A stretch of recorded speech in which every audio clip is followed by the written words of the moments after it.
Economy will run when there is peace, law and order in society.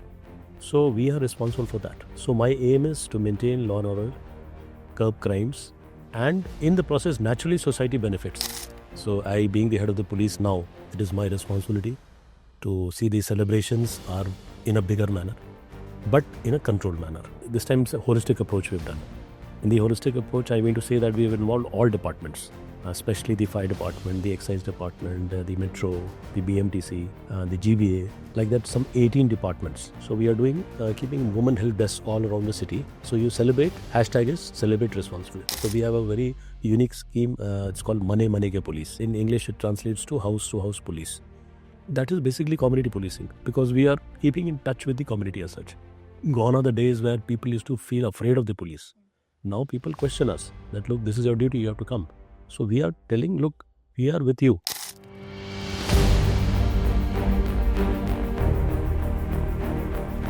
Leadership in uniform is not just about enforcing the law. It's about earning trust, showing compassion, and standing firm in moments that test a city's conscience. On this week's Expressions, we speak with Bangalore City Police Commissioner Seemant Kumar Singh, IPS, a leader shaping people-first policing in India's fastest-growing metropolis. Hi, welcome to Expressions. Today I'm honored to have the Police Commissioner of Bangalore in our podcast, and let's get to the chat. Welcome, sir. Thank you for joining us today. So was joining the police force a childhood dream, or did it slowly come to this, and how was it, sir? I wanted to crack the civil services. So I was not sure which service I'll get, because, there's different services. But yes, the first top three were my first choice. The IPS, the Indian Administrative Service, and the Foreign Service. So my rank, which I got selected in the IPS, and I was happy with that. So I took it. And my father was also in the army, so that me I'm motivated. Yes, sir. And is policing your purpose of life now? Maybe because already last 29 years I'm there. So that is what I'm doing. Yes. Day in and out. So every posting leaves a mark. Yeah. You began your role here in Bangalore in June. Yeah. What are the moments from your past that stay closest to you? One is like I was working in a place called Mangalore. It was one of the beautiful coastal districts. I happened to be the superintendent of police there also for a record 3.5 years, which never no officer could do. And I was the first police commissioner when the commissionerate was set up after 10 years of that. In total, around 6.5 years, I put in my service in the coastal districts. That was and still remains one of my most memorable periods in my career, because it's a very challenging place there. It's a highly communally sensitive place, very competitive. People are pure, means 100% literacy is there. People are very literate. And I don't know if you are aware, the highest density of banks, commercial financial institutions in India is from that district. So in such a district, if you work, you are always facing tough challenges, questions. So I had a nice time there. Yes, So for listeners who may not know your background or history, would you like to share something and about your journey so far? One is like, it's a very long thing naturally for everyone, but for us in service, it's an all India service. In all India service, we have little freedom in choosing which state we do go. Yes. Because it depends, it's a very complex matrix. And you're from Ranchi, Jharkhand? Yes. I am from, it is basically erstwhile Bihar, but we are settled in Ranchi. Yes. And starting my career, but I have studied in a boarding school right from class 1 in a place in Nainital. Because my father was in the army, so I was in a boarding school. And unfortunately, I lost my father at a very young age. I was just in class 3 when I lost him in an accident. So I had to shift back to Ranchi. And then I did my schooling, early schooling in Ranchi. And I shifted to Delhi for my higher studies. And I was in Delhi University in a very famous college called Kirorimal College in the North Campus. And in the PG, I could get affiliation in the St. Stephen's College, although the studies are in the university, but I was in St. Stephen's as affiliated to that. And during my MPhil, I qualified for civil services. I never thought that I'll be coming to Karnataka as a police officer, but my rank and my choices over there, and based on that, I was allotted Karnataka. Naturally, it was a big challenge for me being from North India. But now I feel blessed and honored, maybe, to have been working here since last 30 years. And also, when you were chosen first, what was your initial goal and what is your vision for the next 1 year? See, I always stand to my this thing for whatever little bit we can do for society. Yes. Although the role of the police force as such is not such a like we don't deal with finance, so we are not a revenue earning department. I Yes. keep telling everyone Yes. because sometimes people talk to us, say that what we are only spending money on the police department. Economy will run when there is peace, law and order in society. Yes. So we are responsible for that. So my aim is to maintain law and order, curb crimes, and in the process, naturally, society benefits both financially and in other ways. Yes.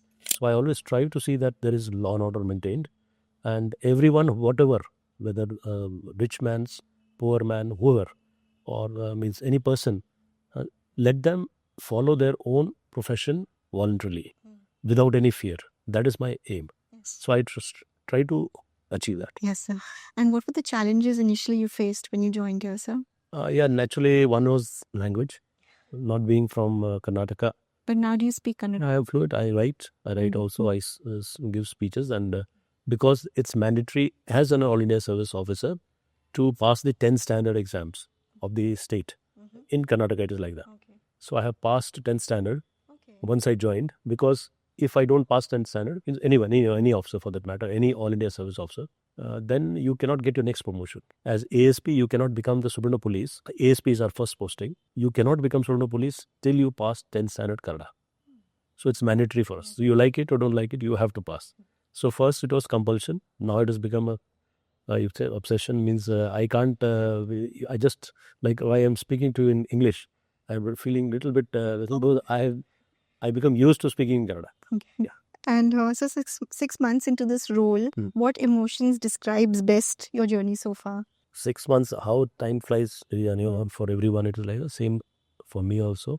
One thing I can tell you with authority that since this is my third stint in the city police, like Yeah. I was DCP traffic, I was the additional commissioner of the eastern zone, and then now I'm the commissioner of police.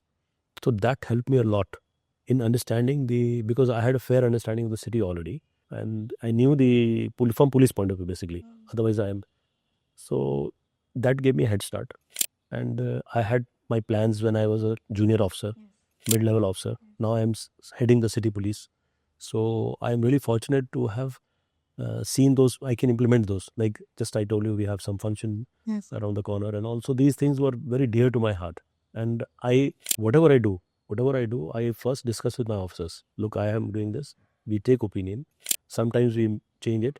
So my vision always remains a teamwork. Whatever team says, Yeah. I, no doubt, as a boss, I say, yes, we'll do this. Sometimes they say, sir, this will be difficult, or this should not be done like that. We take opinion of everyone, Yes. because unless until the team is involved, I cannot get a Yes. result. You can't do it alone. You Yeah. have to take the team along. So you took charge under tragic and very difficult circumstances, like in moments like the Chinnaswamy Stadium stampede, which had the national attention and hit people hard too.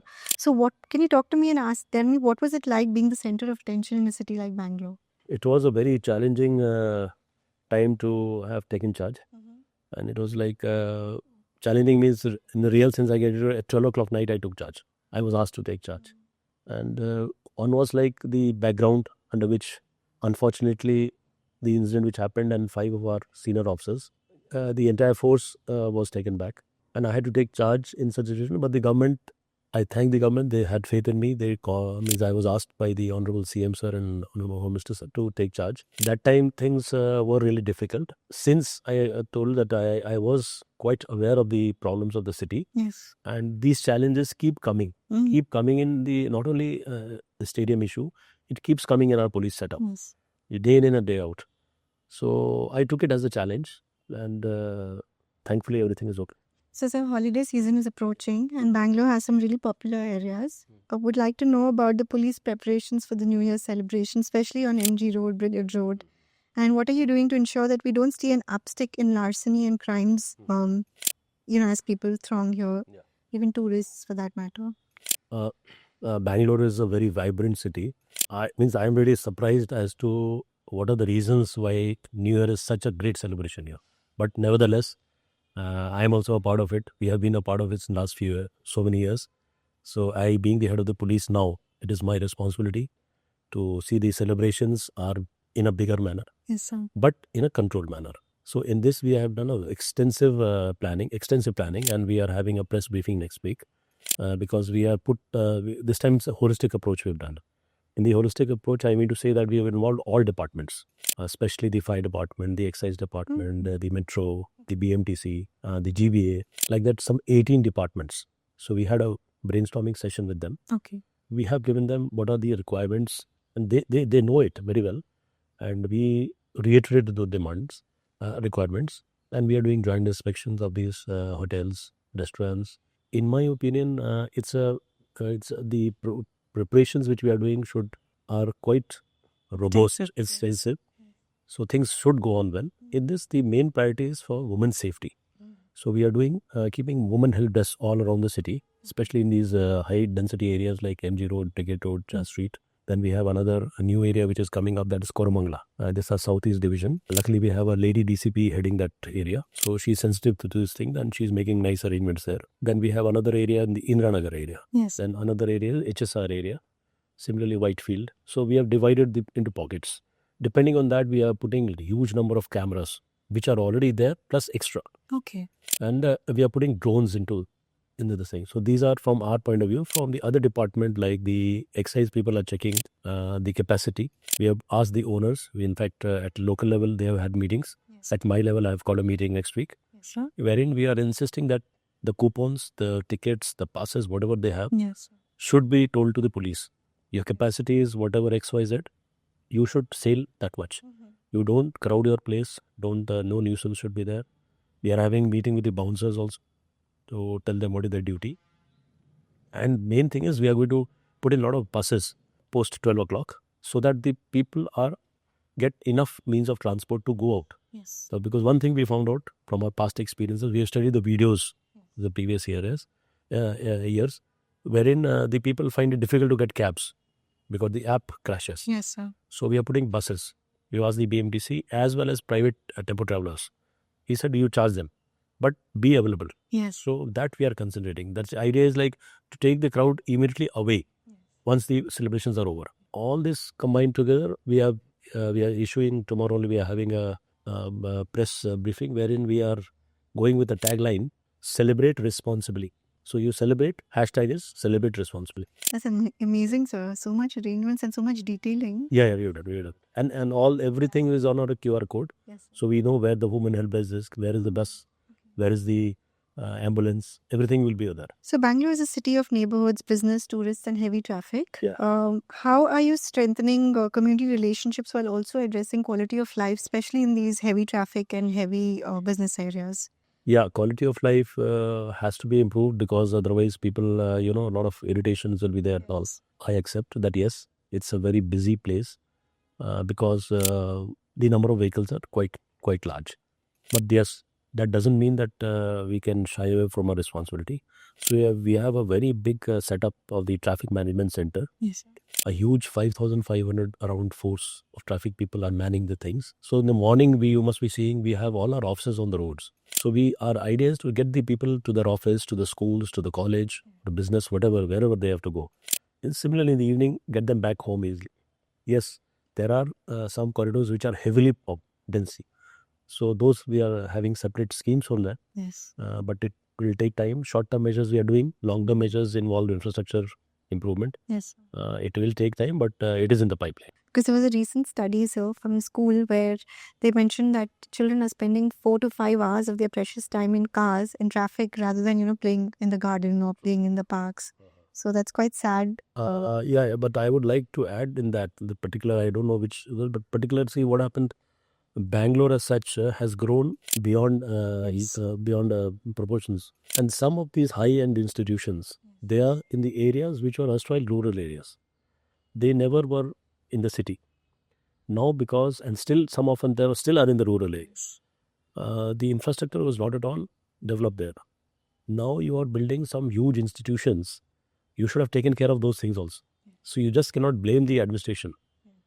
That so you have created an infrastructure which is high class. No doubt it is high class.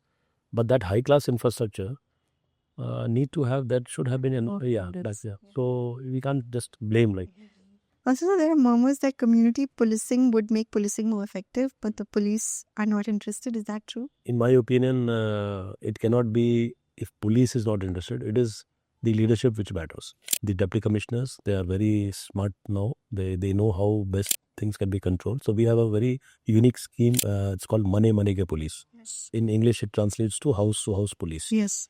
That is basically community policing. So we are going to houses. They must have certainly come here also, or they must have informed, because we are keeping in touch with the community as such. Gone are the days where people used to feel afraid of the police. Now people question us that, look, this is your duty, you have to come. So we are telling, look, we are with you. So in my opinion, if any police personnel thinks that it is nothing, it is a taboo, it's wrong. He or she is not fit to be a police staff. And also, so they say in police department, getting a routine leave is a luxury because of short of staff. Is that true too? This again, I will counter it in the sense that yes, earlier the population was less. Now population is huge. Correspondingly, our strength is also increasing. At the same time, technology has improved. Like earlier, we used to have motorcycles. Our staff used to go on bicycles. Now, gone are those days. We are having 4-wheelers. The entire city is manned by 320 vehicles which are on patrolling duty, round the clock, coming within 8 to 10 minutes. So these type of things were never there earlier. Now technology is supplementing manpower. So we need like AI, artificial intelligence. They are sending these vehicles to that spot. We are not operating manual. We are not doing manually. So things have improved. Communication through wireless, everything. So everything is changed. So keeping those things in mind, I think the staff shortage question doesn't arise. Thank you for clarifying that. Also, many are traumatized by frequent incidents of road rage in Bangalore. What is the way out, according to you? Yeah. This is really a serious issue. Yeah. In fact, many people keep asking. This road rage is nothing but a law and order. So what we have done, we have these vehicles I just told you, 112 vehicles, emergency vehicles which I have. We are telling that, look, this type of crime, whenever it happens, you immediately rush to the spot. Okay. So that it doesn't escalate.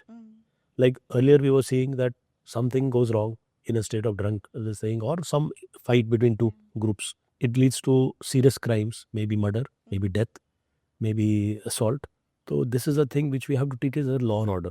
So we have issued instructions that take an accident case also, take a crime case also. Yes, sir. So now things are under control. But in my opinion, this road rage thing is a issue of any urban city, any urban cosmopolitan metropolitan city. Yes. So this has to be tackled in a way as a law and order problem in the criminal angle. And we are making a list of these habitual fuels, plus the habitual vehicles which are involved in such. So if such a thing is there, then we will certainly try to curb it. Yes. So you've spoken about this, but I still want to ask. Some complain that if police were more friendly, more crimes would be reported, and many crimes are not reported because the police are being difficult. So, what in your view is the biggest reason people fear the police, and what is one concrete change you want every Bangalorean to feel when they walk into a police station? Yeah, this is an ideal situation which every senior police officer wants. Yes, sir. Unfortunately, it'll take time. Yes, sir. But we are on it, and we are trying our best to improve such things. And now we must be feeling people walk into the police station. We improve the atmosphere in the police station. So we have improved the infrastructure. Our latest police station which we are building, they are state of the art. Like it has a visitors room, it has a counseling room, it has a dormitory for the staff also. So many facilities we are doing. Still we provide good infrastructure. Yes. One. Then along with infrastructure, human HR skills to deal with. So we have tied up with a lot of companies wherein we are trying to understand how they are working. What is their professionalism? So we are trying to bring in that professionalism because we are dealing with a place like the Silicon Valley. We cannot be in our old age, this thing. So people come to us with crimes which are like some of our people, like if you don't deal with them properly, then naturally the social media will highlight it. Yes. So like this, we are trying to improve and it is an ideal situation which as a senior officer, I always have strived, not only now, earlier also. And it is showing results, although slow, but it's showing results in Bangalore. Yeah. So is it true that the constable is not empowered to do anything, sir? No, it's not correct. See, the constable is the backbone. Okay. Backbone of the entire force. Yes. Like I'll give an example. We have a 25,000 force in Bangalore city. Around 85% will be the constabulary. Now, if we don't give them power, now how do we work? So it's a misnomer. Also, this is off the topic, but the old police commissioner's office is a heritage building in Bangalore. Yeah, yeah. So are there any plans to restore it? Yeah. We have already plans. We have made plans, and we will already. We have talked to some architects. Yes. We have made a blueprint, and the funds are also available. We are at it. We'll do it. Okay, sir. Also, there's the commissioner's office houses a tennis court where Yeah, it does. where some of the most legendary former officers have played. Do you have interest in sports, sir? Yeah. I also play tennis. Okay. Of late, I've left because of time constraints. Okay. But it has a beautiful tennis court, double court it is, and it is a clay court, floodlit. Okay. So it's open to all officers whenever they have time, and it's always full. Interesting, it is between the commissioner's residence and the office. So it's in midway. So whenever I pass it, I see people playing. I feel really happy. Yes, sir. And they are one of the best players. They've won everywhere. Okay. But sports is very interesting to any police officer, and getting such a facility in the heart of the city is a luxury. So Bangalore has a young population. Any city has young population facing pressures from drugs to cyber traps. So if you could speak directly to a 16-year-old who feels lost or tempted, what would you want them to hear from the police, not as enforcers, but as allies, like as friends? Yes, it's a very good question, because that is a serious problem ailing the society right now. The young people, they get addicted to it very fast. Unfortunately, it is there in all the major cities. But it is our duty to create awareness. So as part of that, the city police had done a huge program. We covered about 2.5 lakh students in a day. So we made a template about drugs, about cyber crimes, exactly these two questions which you asked. And it was a very great success. We experimented it. And because what happens if I send my team to some school, some other team goes to some college, on their own they will be speaking something which will go off track. So we made a template after discussion that what all points should be there. Made it more very attractive, with showing videos of how things goes wrong and how we are reacting. So we are always at it, but unfortunately this issue is a major problem.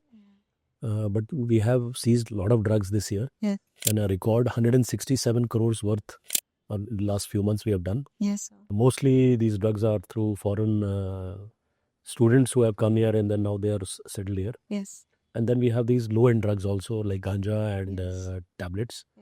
My only take on this is that everyone has to be alert on this, not only police, the other departments. We have a very good coordination with the education department, the National Narcotics Control Bureau, NCB, the customs, the airport officials, and the other side, the parents, the society as such has to keep giving us information.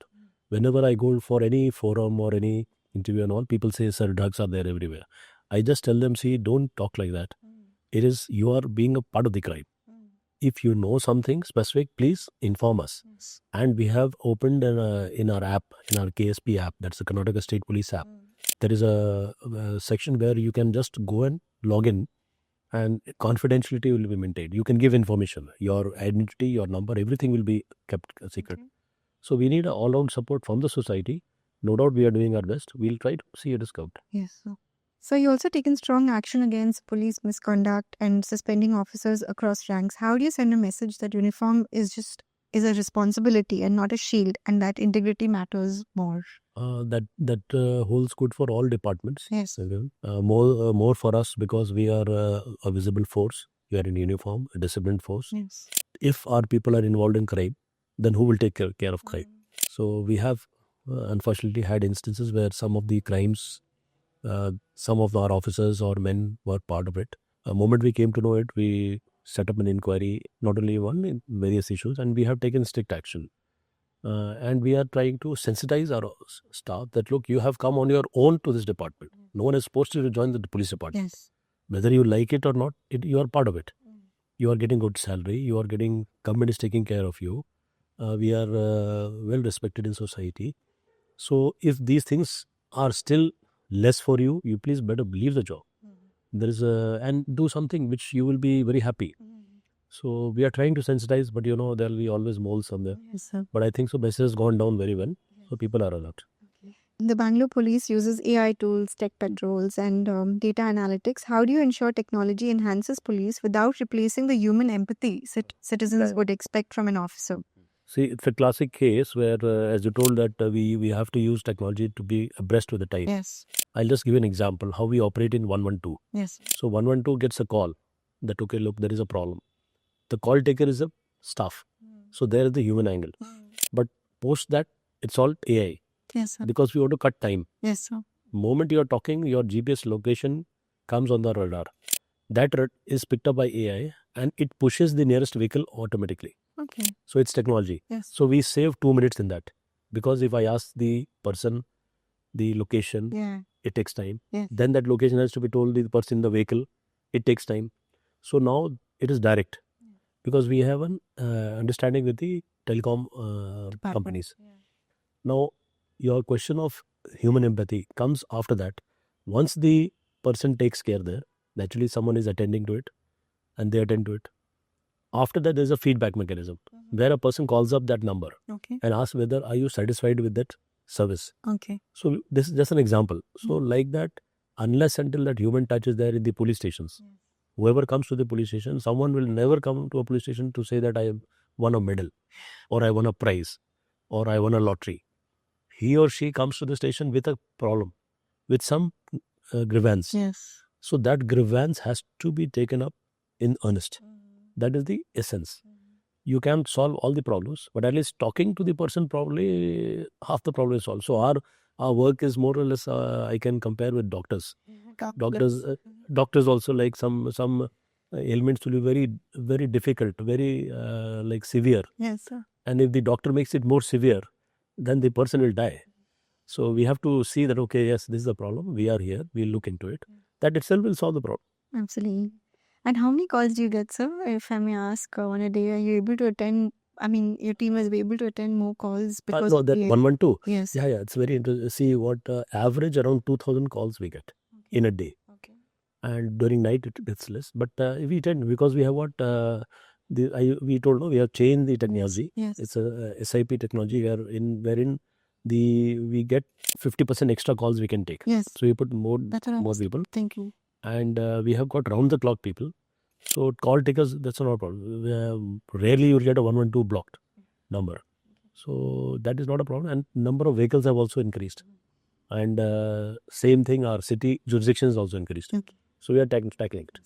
Also, sir, with AI growing so fast, cyber crimes also becoming smarter. What worries you most today as a police officer, and what is one simple precaution every citizen must take? What is the first red flag people should never ignore online? Cyber crimes. Yes. Yeah. Cyber crimes is naturally the latest problem. Yes. We are seeing a trend change from the regular crimes to cyber crime. In this, it's a very peculiar crime wherein the person has to be one time lucky, the accused, and operates virtually. So he's not available, and the loss is enormous in terms of finance, in terms of their prestige, their morale. Everything is there because it has different connotations, maybe financial loss, maybe Yes.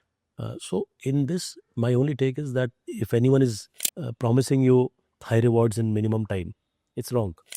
You can't get money, you can't win lottery like that. So you should be careful why such and such organization or company or whatever is offering you such a lucrative offer, whether for a job, whether for money, whether for any product. So you have to think.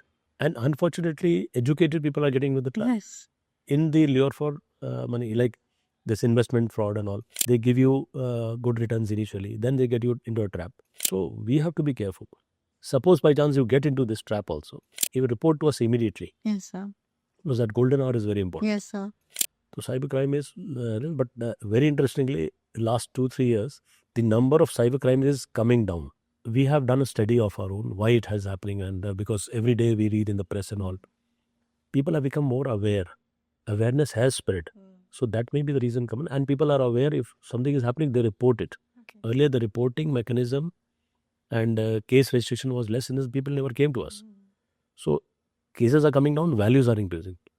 So it's a really problematic thing, not only for us, for all the entire police force, but we are cracking those cases and trying to get it. Recovery of the amount is slightly difficult if it is delayed. Information is delayed. Similarly, if it is social media, like suppose some pictures, photos, or posts which are derogatory, Those things we are taking very strict action, and we are getting down to who has done it, bomb threats and all them. We have cracked most of the cases. It takes time, but yes, cybercrime is very challenging, and we are geared up to it. We have kept our ACP rank officers, Assistant Commissioner of Police rank officers, in 9 of our stations. They are the SHOs. So Bangalore was the first city 20 years back to set up a cybercrime station, and so that way we have a head start. So we are improving it. So I was very touched about this when I read that during COVID, your personal number became a lifeline for migrants. And looking back, what did that experience teach you about power, privilege, and the real meaning of public service? Those days everyone was in trouble. I was IG. I was the Inspector General of the administration in the headquarters. It is by chance I was helping a group of people work. They were basically migrant workers from Bihar. Yes. They approached me on call to help me through some person and all. I just helped them with food for that day, so that afternoon. It was a group of some 400 people. So we organized some, a lot of donors was giving food and all. So I organized a police vehicle and sent the food there. Little realizing that it is then dinner time they again asked. I never thought that it is like, it was in the initial days when the trains were stopped. So what happened, like they again called me that, look, you have given us lunch and who will give dinner and all that. Then I realized this thing important. So that it started, and this went on for 2-3 months. So basically it's a very huge process which we did. And a very interesting thing I'll tell you, like if I can show you my mobile, it is, if you go to the contact list, just type anything, West Bengal or Bihar or something, you just type. If you type Bihar, these type of numbers will come. Oh my God. Okay. These run into about 10,000 odd of all states, especially Bengal, Bihar, Odisha, Jharkhand, even Haryana and all that. So what happened, like these 400 people, they're from different states. Yes. Now they got hold of my number and they started telling their friends, their relations that, look, you call this number, you'll get help. Okay, so that way my personal number became a number which many people didn't know it is a police officer's number. They used to think it's a helpline number. So then I got down and we formed a team and all, and I started getting this food rations and all. So ultimately in these 2 months, it went up to 6 crores. It's like we didn't take any cash from any donor. We used to take in kind. Yes. So anyone, suppose you have to donate, you're donating suppose 50,000. You give it to the XYZ shop, nearest shop. They make a kit for us. So those kits, we had made model kits and we used to supply these. Wherever I get a call, my police officer used to go. It was a huge mechanism. I can't explain so now. But yes, the other part of that, I was also thinking that how do I take such calls? Because seconds I used to get a call. Yes. In seconds. And then I thought, look, okay, maybe, and some of my friends and relations in my village and all, they called me and they said, you change your number. So I was also in it because it was a huge pressure. But then I thought that, okay, look, I got a chance. It is by default. And this, interestingly, this number was published in newspapers in those 4-5 states, in the local newspapers. That, look, this number is there in Bangalore. You can contact without realizing who is this. I used to get called. Someone thought that I am a food ration supplier. Someone thought I am some from the administration. Someone thought I am some NGO. And they used to shout at me also. I used to maintain my cool and said, okay, what do you want? So they used to say, okay, XYZ place.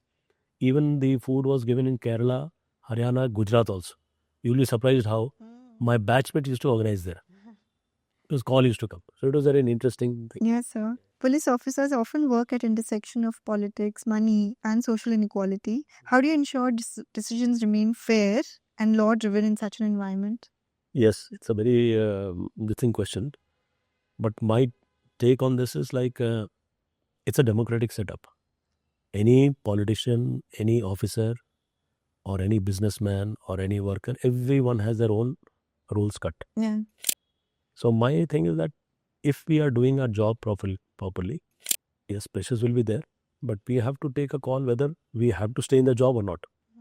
If you are staying in the job, things will take a worse turn if you don't follow the rules. So if you do that, I think so things will be okay. People often panic when they hear the word warrant. Warrant, yeah. Yeah. What's the biggest misunderstanding citizens have about warrants, and how can awareness prevent unnecessary fear? What should a citizen do or not do if there's a warrant issue? Warrant, it's a legal requirement. Yes, sir. If any case is under trial, or if some witnesses or someone's witnesses has to be called and they are not coming to this. Yes. But there's nothing to panic because the law is in motion. Warrant doesn't mean immediately arrest because now the laws are very clear in the new BNSS and all the systems. If it is within 7 years, more than 7 years, then arrest is mandatory. If it is less than 7 years, the punishment, arrest is not mandatory. And there are many issues in that. But warrant as such, if anyone is misusing, if any of our staff, that is wrong. And public, if they come to know that, they can go for legal advice. And naturally, there are different type of warrants: non-bailable warrant, bailable warrants, and there are scope for coming before the police and getting a bail. Yes, bail sir. then. If it is a serious issue, naturally, police will arrest. Yes. But people should not panic. People. Mm. Yes. You also feel policing today requires more understanding of society and psychology than force. And is that changing? Yeah. It's Is it evolving? the in the culture? training mechanism. We have included this Yes. training because all type of crimes are. It's from different, especially related to women and children, sexual assault, domestic violence, depression, suicidal tendencies. Also, we have to understand the psychology also. Yes. So that's the reason we have kept well-being officers with us also. Okay. That they take care of our staff, and they also understand the crime pattern. They are psychologists. We have this thing. We are in touch with Nemans also. Okay. So it's very important because we deal with the population as such. Yes, sir. Why that person was compelled to do it? Okay, maybe sometimes we find that XYZ did not get help from the police initially. So that is why they have, in desperation, they have done something. So understanding the psychology is very important so that crime can be reduced. Yes. That's the idea. That's the idea. And so, from your position, you witness realities that most citizens never encounter. Yeah. So, is there something you wish people understood about crime, safety, or the role of police? One is like we have to be alert ourselves. Yes, sir. As a common man, just because I'm wearing uniform, it doesn't mean that I'm immune to any something can happen to us also. We have to be responsible citizens. At the same time, please try to understand the difficulties with which police work. It may be like police cannot be everywhere. So take precautions. It's not about only theft or something like that. It is about the general well-being of the society.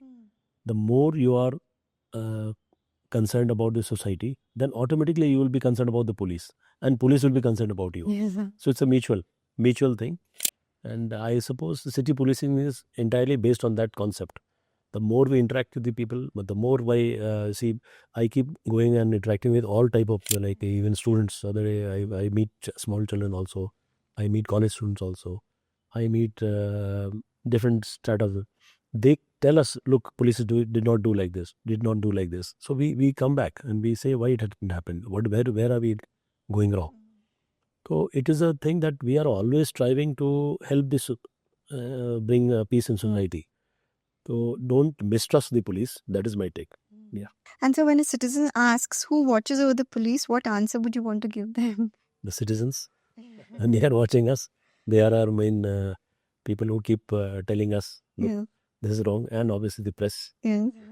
And so, at the highest level of policing, what keeps you personally accountable? Is it the rules, institutions, or your own conscience? That's all what leadership matters. Yes, sir. In my opinion, a good leader has to show the way. Yes. So that keeps us Yeah. going. Yeah.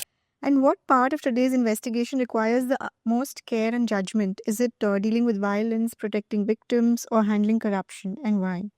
All type of crimes require different sort of precautions. But yes, in some cases we don't get evidence, especially cyber crimes, or any like other day we had is day in and out day we keep getting, but some cases will be blind cases we call. We don't have any evidences, so we need to take a lot of precautions so that the case does not Mislead. it doesn't, and the ultimate aim is the innocent should not be punished. So that is the main precaution we should have. Yes. We should not leave the accused and get the innocent punished. So in that direction, the investigation should be very fair. Once it is fair, automatically conviction will be there. That is the idea. Yes. And so, how does increased involvement of central agencies like CBI affect the way police function and collaborate, especially in complex or high-profile cases? No, see, in this situation, we are totally different agencies, Yes. state and central. Yes, sir. So we have collaboration. We have monthly meetings. We have a lot of meetings at our level and different agencies. Not only CBI, many agencies, and very high profile cases where we require help, they help us. Where they require help, we help them. Yes. So it's a very good collaboration. Yes. Yeah. And how often do you update your policies, sir? Policy is done at the headquarter level. Yes, sir. So it is at our very we have different groups for different, like for training wing there is a different, Yes. for the law and order there is different, for crime there is different, then for intelligence there is different. So we keep discussing at that level and keep changing, updating ourselves. What has been the hardest thing for you as a city's police commissioner, and what are you most proud of, sir? Hardest. Yes, hardest, and also what are you most proud of? Both. It's very difficult to tell hardest because I don't think so. All are equally doable. I don't think anything is hard. But yes, I am proud that I am leading a city. I am the head of a city which is a very vibrant city. I, not being from this state, Yes, sir. was fortunate to head it. Yes, sir. So I am really proud of heading the city, which is really one of the best governed, I can tell, in the entire India. And because I keep interacting with other city police also, we are also always on our toes. If something is wrong, we get. If something is good, they applaud. Yes, sir. So it's a force which I'm really proud of. I'm proud of my force. What is one thing that you have always stayed consistent on throughout your career, sir? Discipline. Yes. Okay, sir. And if a year from now a headline was written about your leadership in Bangalore, what would you hope it says? Oh. And why? Friendly policing. Yeah. Yeah. And so, any message to the citizens who still don't feel safe? No, you are always safe. You are at the most, and nothing to fear. Yes, sir. 112 is always a call away. Yes, sir. And I'll again reassure. In fact, I will, through your medium, I would like to request anyone who is interested. We organize groups to come see our integrated command center. It is state of the art. More than 1,000 crores have been spent on that command center. And we really do wonders there. And we keep giving positive stories every today also newspapers have carried, because they are the people who are like small examples will tell you. Like there was another person who was mentally not call it this, slightly he was mentally down. So since last 10 years he was separated from his family. We found him loitering in a place. The van took him to Nimans, started questioning, and then we reunited with the family after 10 years. So a lot of stories are there. Yes. Then there was a lady who came down from some other place. She was here. She went on a walk. She's an old lady. While walking, she lost her way. Now she doesn't know where to go back. The language is a problem. Our van, because we got a call. So we started taking her. She explained which area and all, what type of house. So in that area for 3-4 hours, they started going to all apartments. Then in one of the apartments, they said, yes, a lady was missing since morning. Then she was reunited. So these small things. Yes. So we are doing our small bits and all, and everyone is safe. Anything is there, please call 112. And so recently you saw these global events about the Bondi Beach terrorist attack. So how prepared is the Bangalore police to respond swiftly and effectively what kind of reassurance you can give the citizens if you had to scout or something? This is a very interesting thing. In fact, I could have dealt with that initial when we were talking about the New Year celebration. Yes. So we have a very robust system where we have an anti-terror cell within our system, city police. We don't expose it. It is done only as required. Okay. So that is backed up. First we have our city police. Then we have this anti-terror cell of our city police. Then we have the Garuda force, which is the force in the internal security department. Okay. That is for the state. Okay. So we have a protocol. Okay. Like if the situation demands 1, 2, 3 reacts. And it's a very set procedure and we keep rehearsing it. You must be seeing in some 5-star hotels, malls, or in marketplaces and all, we do mock drills. That is done by this state force. So state force will supplement our anti-terrorist cell and our city police. Okay. So people should be rest assured that these are things which we cannot expose to public. Yes, sir. But we are always keeping this in mind, and especially for New Year also. Yes. We have these backups which are not, it's not known to public, but we will respond if anything happens. Nothing will happen. If anything happens, in minutes we'll respond. Okay, so that's good to know. Mm. And so also in our paper recently, we saw that you personally inspected recovered stolen items and gold ornaments. On an average, what percentage of stolen property is recovered, and what measures are you taking to motivate and strengthen the force to further improve recovery rates? Recovery rates, no doubt, yeah, it's not up to the mark as by this thing. We are improving it. But here and there, we get very good cases. Like recently, we had a dacoity case of 7 crores of a van which was taken of this HDFC Bank. So we recovered that entire money. Okay. Entire. It is a first of its kind in India where in short span of 50 hours, we got all these 9 criminals, we got the money back. So these things help in creating confidence among the public. Yes. So our aim is to get it back, to return it to the owner. So that is why we get it back, like around 2,000 mobile phones recently we got, spread over different stations. And we call these people and we are giving it back.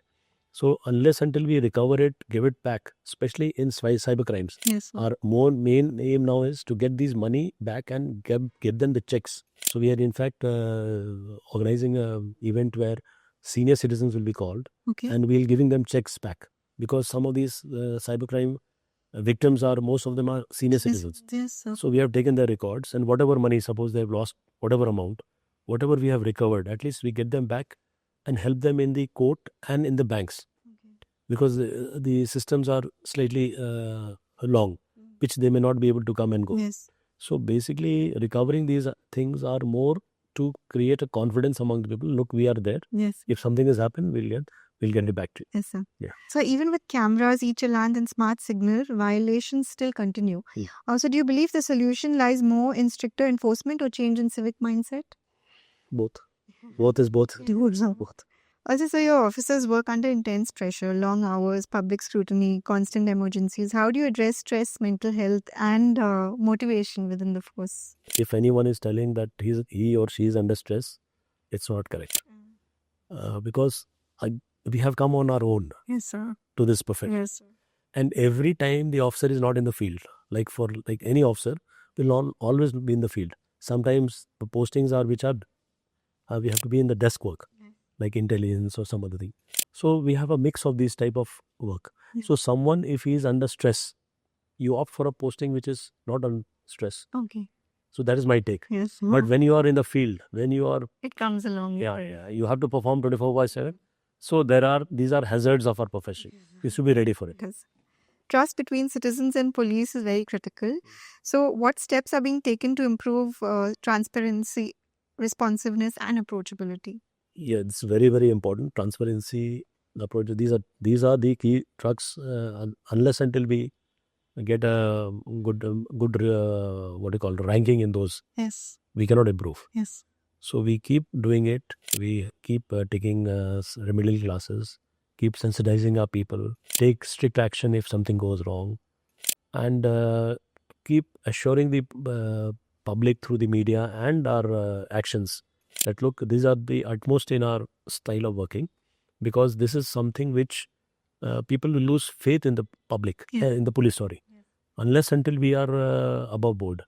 So it is difficult, not only with police department, everywhere you have these type of issues.